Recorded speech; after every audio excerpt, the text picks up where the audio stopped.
J'ai appris qu'on ne naît pas avec une destinée écrite, mais qu'on la forge à chaque pas. Ce que j'ai vécu, ce que j'ai perdu, m'a poussé à devenir celle que je suis aujourd'hui.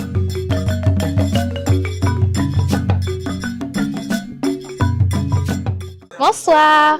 Alors moi, je suis Adama Kadetouré, écrivaine et ambassadrice de Conakry Ville Créative.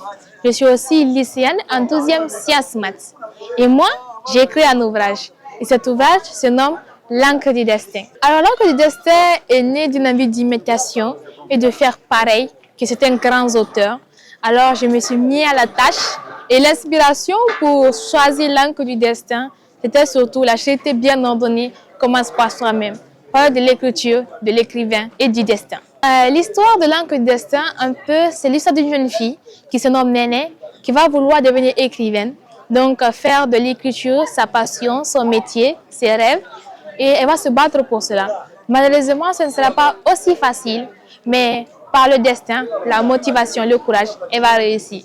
Alors là, j'ai un deuxième ouvrage qui va bientôt sortir dans les mois qui suivent, soit en mai, soit en juin, qui se nomme Afrique, ta jeunesse t'écrit. C'est un ouvrage qui me tient vraiment à cœur, car j'ai utilisé un concept différent de coécriture entre moi et mon lecteur.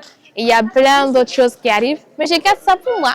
Alors, j'aimerais bien dire à mes camarades, comme je l'ai dit souvent, que de se battre pour ce qu'ils aiment, de faire ce qu'ils aiment et de toujours se avancer malgré tout. Car dans la vie, ce sont les rêves qui nourrissent notre combat et surtout de travailler pour, d'acquérir des compétences et ne jamais se laisser faire. Merci beaucoup.